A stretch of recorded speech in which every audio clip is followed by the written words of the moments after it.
One of the things we learned, maybe the main thing we learned when we finally got access to thousands of hours of surveillance footage that the January 6th committee had been hiding, is that some of the people the media told you were terrorists, they were terrorists, they need to go to prison, and who did go to prison, actually never committed terrorism of any kind, just the opposite. They just kind of wandered through the Capitol building. That's true of Jacob Chansley, the so-called QAnon shaman, the one the media told you should be killed.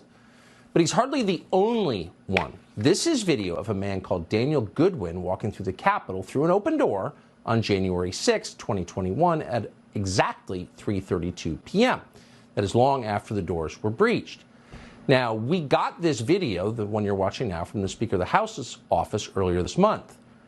Mr. Goodwyn's attorney tells us that the legal team was also provided this video. And in it, you can clearly see that Goodwyn was inside for less than a minute. And when he was asked to leave, he left. So there's no dispute about any of that. It's all on tape. But the DOJ is still trying to send Daniel Goodwyn to prison, and in the meantime, they have completely wrecked his life. Daniel Goodwyn joins us now, along with his lawyer, Carol Stewart. Thanks to both of you for coming on. First to you, Daniel. Your story, I think, is similar to the story of many people in your position. But just give us a sense of what the federal government has done to you for the crime of wandering around the Capitol for 1 minute and leaving when asked. Thanks for having me on, Tucker. Yeah, it's what they've done is I had to spend about a month incarcerated pretrial and then about a year in pretrial home confinement. And I was facing 20 years, and now I'm still facing 1 year. You're facing a full year in prison for that. That's right. I was in there for less than a minute. And I just want to be as fair and transparent as possible. Is there anything you're leaving out? Did you commit vandalism? Did you hurt anyone? It's actually in the documents that I even said I didn't steal anything, I didn't break anything, I didn't hurt anyone, anything like that. So, I mean, how is what they're doing to you allowed in this country? I mean, you seem like a political prisoner. What would be another name for it?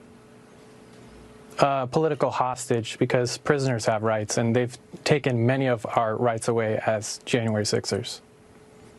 It's disgusting. Carol Stewart, you were representing Daniel. Thank you for that.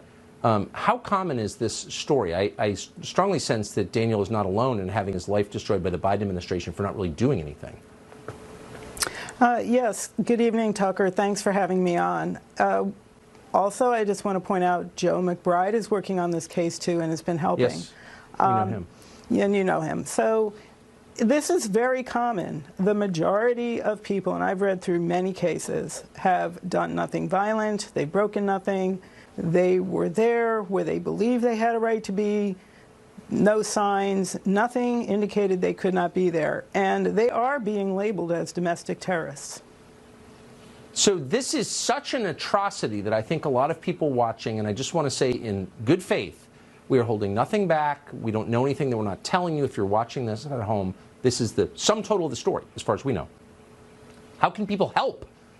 The media is not covering this. No one in Congress seems to care, with a few exceptions, Marjorie Taylor Greene being one of them, but most don't care. So how can people who do care make a difference for these, and I'm just going to say it, these political prisoners, because that's what they are?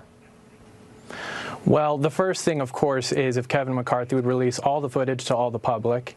The thing that the public can do to help is they can research through the footage that's already out there. They can go to stophate.com/J6 and see our calls to actions, which include praying for us, which include fundraisers to the people, and you can make sure the money goes to the people themselves, and which includes writing letters to the people who are currently incarcerated. You can also watch documentaries that have been made and the truth which is going on out there, which is being held back by the gatekeeping media, that, for example, 4 people died that day and they were all Trump supporters. Of course, you've revealed that Sicknick died the next day and it wasn't because of Trump supporters. There was a lot of police violence that happened that day, and yeah, that needs to be investigated.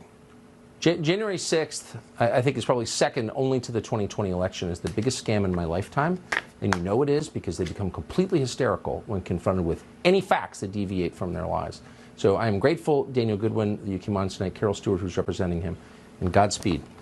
Thank you. Thank you. So God much. bless you.